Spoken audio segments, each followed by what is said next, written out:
gak ada yang second, apa ada yang gak masuk temennya? Iya. Masuk semua, oke ya. Oke, dari pembelajaran kali ini materinya adalah dampak sosial informatika. Kalian ada yang tahu gak nih dampak sosial informatika? Contohnya salah satunya apa? Sampai tahu beneran? Oke. Saya lanjut ya. Pertama, saya akan menjelaskan apa itu informatika. Jadi, informatika adalah ilmu yang mempelajari cara mengelola informasi dengan menggunakan komputer. Dalam bidang ini, kita mempelajari cara mengumpulkan, mengolah, menyimpan, dan menyebarkan informasi. Hal-hal yang dibahas dalam informatika mencakup bagaimana membuat algoritma atau langkah-langkah untuk memecahkan masalah, mengatur data, memahami sistem keamanan, dan bahkan mengembangkan kecerdasan buatan seperti AI. Tujuan utama informatika adalah menciptakan cara dan teknologi yang bisa membantu manusia mengakses dan mengelola informasi dengan lebih mudah dan aman gitu. Seperti laptop yang kalian pakai sekarang, handphone itu termasuk informatika juga ya, pengembangan dari informatika. Nah, beberapa dampak sosial informatika yaitu yang pertama kemudahan akses informasi. Kalian pasti pernah pakai Google kan? Nah, dengan pakai Google gitu kalian mudah kan untuk mengakses informasi-informasi gitu. Bahkan sekarang juga ada kecerdasan buatan dan lebih gampang lagi kalian untuk mengakses informasi.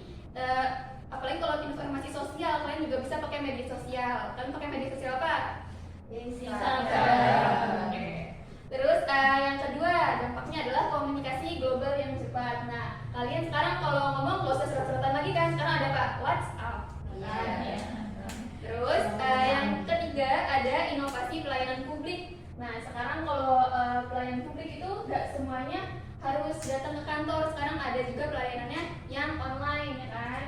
Terus yang terakhir ada kesempatan kerja dan bisnis baru. Sekarang bisa bisnis online ya kan. Kalian pernah belanja online nggak? Belanja di mana ya coba? Shopee. Oke, lanjut. Apakah informatika selalu berdampak positif? Ya nggak? Tidak ya. Jadi informatika dan teknologi telah membawa kemudahan komunikasi, akses informasi dan efisiensi dalam industri. Tetapi juga menimbulkan tantangan signifikan. Ketergantungan pada media sosial dapat mempengaruhi kesehatan mental, terutama bagi remaja kayak kita ini. Apa kalian sudah bukan remaja lagi? Masih remaja ya, yang rentan terhadap tekanan sosial dan perbandingan diri. Otomatisasi dan AI di industri meningkatkan efisiensi ya kan, tetapi juga memicu pengangguran bagi pekerja tanpa keterampilan digital. Sekarang banyak pengangguran ya karena pekerjaannya sudah digantikan oleh AI ataupun teknologi otomatisasi lainnya. Jadi yang nggak punya keterampilan digital bisa jadi pengangguran nanti. Jadi kalian harus mempunyai keterampilan digital ya. Selain itu, privasi dan keamanan data pribadi terancam oleh kebocoran data dan penipuan online.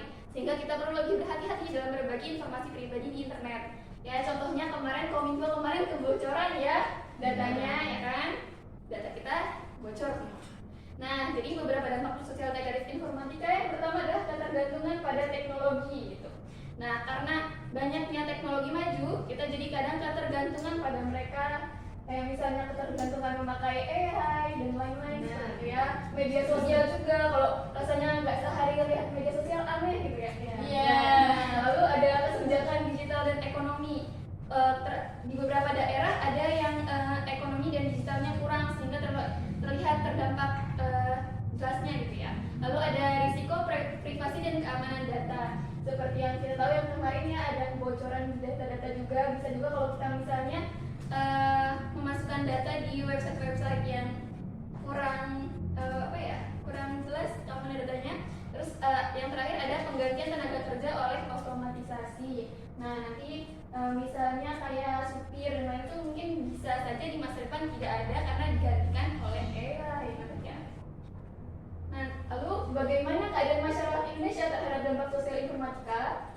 Di Indonesia, informatika memudahkan akses pendidikan, mempercepat komunikasi, membuka peluang kerja di industri digital, dan meningkatkan layanan publik seperti e-government dan telemedicine. Namun, juga banyak memberi dampak negatif seperti memicu ketergantungan media sosial dan teknologi, kesenjangan digital, pengangguran akibat otomatisasi, hoax di media sosial, cyberbullying, cybercrime, kebocoran data penduduk, penipuan digital, dan masalah kesehatan fisik seperti gangguan mata dan kurang aktivitas fisik juga meningkatkan akibat penggunaan teknologi berlebihan. Siapa yang matanya jadi minus? Saya.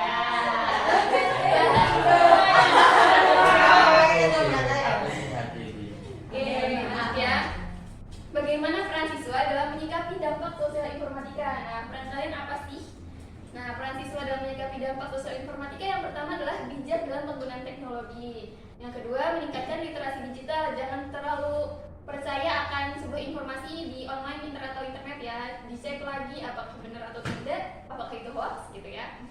Terus mengembangkan keterampilan digital, atau enggak nanti kalian bisa jadi pengangguran kalau kalian tidak bisa terampil dalam digital di masa depan, oke? Menjaga privasi diri. Nah, privasi kalian, jangan memasukkan data kalian ke sembarangan website atau internet ya. Berperan aktif secara positif di media sosial, menggunakan media sosial secara positif ya, jangan untuk menyebarkan hoax. Oke, lanjut. Berikutnya adalah tugas. Nanti bentuk kelompok diskusi yang terdiri dari 2 orang. Nanti setiap kelompok akan menjawab soal-soal dalam LKPD. Nanti LKPD-nya saya kasih. Cari berbagai sumber literatur di internet, terserah mau di Google Scholar boleh, atau misalnya cuma di website biasa untuk report atau bahasa Indonesia report laporan kayak misalnya berita-berita gitu di internet boleh, untuk menjawab di soal di LKPD sambil diskusi sama teman juga. Terus nanti kalau sudah dipresentasikan di depan kelas. Nah, ini isinya nanti begini ya LKPD-nya. Tuh. Nanti diisi di nama lengkap nama kalian, terus kalian job desk-nya apa, ngerjain yang mana gitu. Terus nanti ada nama kasus kalian, jadi buat cari 1 kasus informatika atau teknologi terserah 1, terus abis itu penjelasan kasusnya sedikit aja 2 kalimat cukup. Dampak kasusnya kayak 2 atau 3 dari kasus tersebut, misalnya merugikan apa atau apa gitu. Solusi atau penanganan dari kasus, baik terserah kamu mau solusi dari kamu, masa solusi untuk diri sendiri, atau solusi misalnya ada organisasinya yang kena kasus itu, solusi dari organisasinya gimana itu boleh. Terus pembelajaran yang dapat diambil dari kasus tersebut apa sih, atau kesimpulannya itu. Oke, ya nanti saya share LKPD-nya di grup kelas. Nanti apa dulu?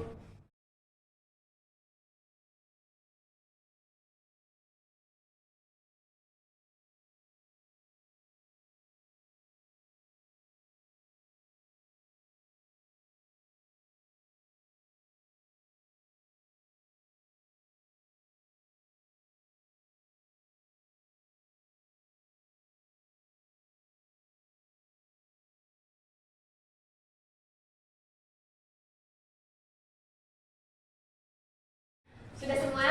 Sudah. Ya, siapa duluan yang mau menjelaskan? Ya, apa nama kasusnya kalian? Kasus perkenalan? Boleh kenalan dulu. Baik, perkenalkan kami kelompok 1, saya Alvia dan teman saya Najila. Nah, di sini kami akan mempresentasikan hasil diskusi kami, yaitu tentang kasus berita hoax selama COVID-19.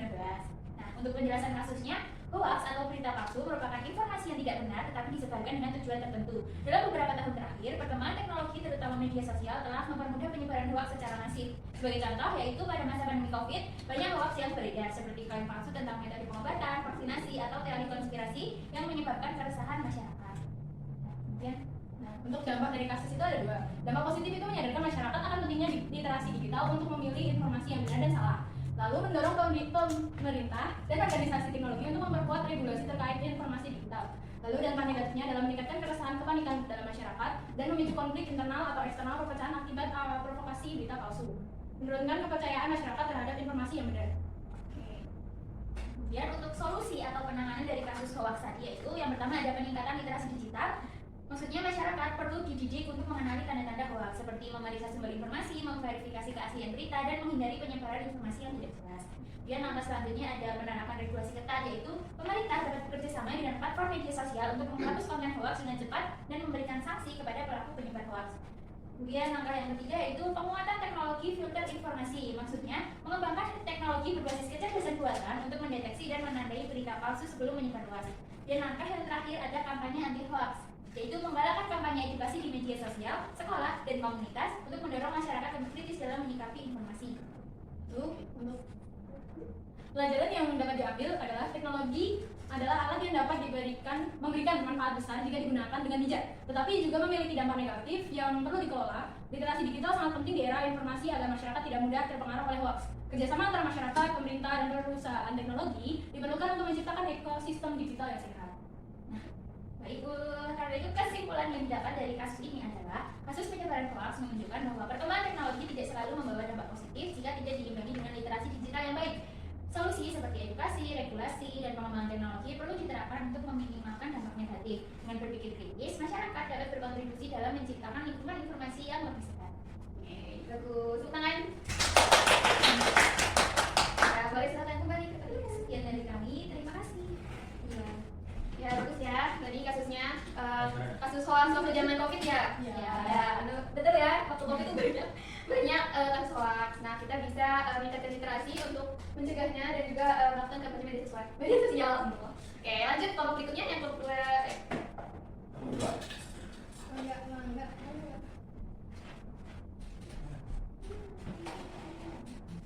Bukan perkenalkan diri dulu. Baik, kami dari kelompok kedua izin memperkenalkan diri. Saya Indra Diaryono dan rekan saya. Nama saya Fitri Sinaya Dumaya.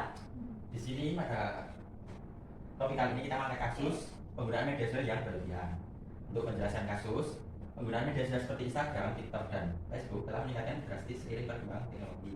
Banyak orang yang menghabiskan waktu berjam-jam untuk berinteraksi, mengunggah konten, dan sekedar menonton video di media sosial. Hal ini tidak hanya terjadi di kalangan dewasa, tapi juga di anak-anak dan remaja. Untuk dampaknya tersendiri ada dua. Dampak positifnya meningkatkan komunikasi jarak jauh, membantu penyebaran informasi secara cepat ketika buka peluang persetujuan. Tapi dampak negatifnya, satu, kecanduan media sosial dan mengurangi produktivitas. Dua, gangguan kesehatan mental akibat perbandingan diri. Tiga, penyebaran berita hoax dan informasi palsu. Keempat, penurunan interaksi sosial di dunia nyata. Dan yang selanjutnya adalah solusi dan penanganan dari kasus tersebut adalah yang pertama, pengaturan waktu. Mengatur waktu penggunaan media sosial dengan disiplin. Dan yang kedua adalah memberikan edukasi pemahaman tentang dampak negatif dari media sosial. Yang ketiga adalah kontrol orang tua, lebih aktif mengawasi penggunaan media sosial terhadap anak-anaknya. Dan yang terakhir, penggunaan bijak dalam menggunakan media sosial terhadap hal-hal yang positif seperti edukasi dan bisnis.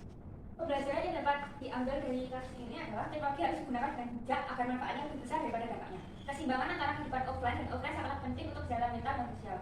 Edukasi terkait penggunaan teknologi harus ditanamkan sejak dini. Selanjutnya adalah kesimpulan. Kasus penggunaan media sosial yang berlebihan menunjukkan bahwa teknologi memiliki dampak positif dan negatif. Jika digunakan dengan bijak, teknologi bisa membawa kemajuan yang signifikan. Namun, tanpa kontrol yang baik, teknologi dapat menimbulkan masalah sosial yang lebih kompleks. Mungkin itu saja sampai dari kasus dari kelompok kami. Karena lebihnya mohon maaf. Terima kasih. Oke, tadi kasusnya kecanduan media sosial ya. Memang sekarang banyak remaja yang sudah kecanduan media sosial. Kalian termasuk gak? Iya. Iya ya. Nah, caranya adalah menyeimbangkan ya penggunaan media sosial dan menggunakannya secara positif. Tadi seperti yang kita tahu bisa untuk kampanye atau misalnya juga bisa untuk bisnis gitu ya. Nah, oke, berikutnya tiga ya. Ketika Oke.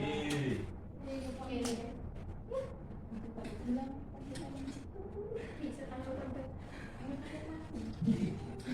ya tahu. Dikira mereka. Durasi. Gak apa-apa, nanti cepat. Nggak bisa. Terus kayak video dong. Belajar kan kamu gimana kan bangun jauh. Assalamualaikum warahmatullahi wabarakatuh. Waalaikumsalam warahmatullahi wabarakatuh. Perkenalkan, kita dari kelompok 3. Saya Asyaritan dan rekan saya Arjani. Di sini kami akan memaparkan tentang studi kasus yang kita ambil. Kita ambil pembobolan data pengguna di perusahaan e-commerce. Nah, penjelasan kasusnya itu sebuah perusahaan e-commerce besar mengalami pembobolan data oleh pihak yang tidak bertanggung jawab dalam insiden ini. Jutaan data pengguna termasuk nama, alamat, nomor telepon, email, dan bahkan informasi kartu kredit dicuri oleh peretas. Nah, kejadian ini bermula dari kelemahan data sistem keamanan perusahaan yang tidak memadai untuk menghadapi serangan siber canggih ini. Nah, peristiwa ini tuh menyebabkan kekhawatiran publik terkait privasi dan keamanan data pribadi mereka. Terus, lalu dampaknya, yaitu ada dampak positif, yaitu meningkatkan kesadaran perusahaan untuk memperkuat sistem keamanan mereka lagi. Terus yang kedua, mendorong pengembangan kebijakan keamanan siber yang lebih ketat. Tadi dampak positif. Sekarang untuk dampak negatifnya itu yaitu privasi dan keamanan pengguna terancam akibat data pribadi mereka jatuh ke tangan yang salah. Terus kepercayaan pelanggan terhadap perusahaan menurun drastis. Perusahaan menghadapi denda besar dari regulator dan kehilangan pendapatan akibat penurunan pelanggan. Kemudian solusi atau penanganan dari kasus ini. Langkah awal, segera menutup celah keamanan yang dimanfaatkan peretas. Kemudian memberitahu pengguna yang terdampak agar mereka dapat mengambil tindakan pencegahan seperti mengganti kata sandi atau memblokir kartu kredit. Kemudian dengan langkah jangka panjang, yaitu yang pertama, mengadopsi sistem keamanan siber terbaru, termasuk enkripsi data dan 2FA, yaitu autentikasi ganda. Kemudian mengadakan audit keamanan secara rutin untuk mencegah kelemahan di masa depan. Kemudian melakukan pelatihan keamanan siber untuk karyawan. Dan yang terakhir, bekerja sama dengan regulator untuk mematuhi standar keamanan data terbaru. Pembelajaran yang dapat diambil dari kasus ini yaitu yang pertama, keamanan siber adalah prioritas utama bagi perusahaan yang mengelola data pengguna. Kedua, kelemahan kecil dalam sistem dan dapat berdampak besar jika tidak segera ditangani. Dan yang terakhir, transparansi dapat dengan pengguna saat terjadi insiden adalah langkah penting untuk menjaga kepercayaan. Sekian kesimpulan. Masih ada kesimpulan. Jadi kesimpulannya, kasus pembakaran data di perusahaan e-commerce ini menunjukkan pentingnya investasi dalam keamanan siber. Selain melindungi data pengguna, sistem keamanan yang kuat juga melindungi reputasi perusahaan. Perusahaan harus proaktif dalam mencegah serangan siber dan menjadikan keamanan sebagai bagian dari strategi operasional utama. Sekian dari kami. Bila ada pertanyaan, wassalamualaikum warahmatullahi wabarakatuh. Waalaikumsalam warahmatullahi wabarakatuh. Oke, tadi kelompok yang terakhir ya, kasusnya itu kebocoran data di e-commerce. Nah, caranya memang kalau untuk menangani kebocoran data tentunya dengan meningkatkan cyber security. Oke. Nah, itu tadi kita sudah sampai di penghujung pembelajaran ya. Kesimpulan dari pembelajaran kali ini adalah informatika itu setiap saat akan berkembang, namun mempunyai dampak positif dan sosial harus kita saring gitu ya. Kita bisa mengambil dampak positifnya dan menghindari dampak negatifnya. Nah, sekian dari saya. Wassalamualaikum warahmatullahi wabarakatuh. Waalaikumsalam warahmatullahi wabarakatuh.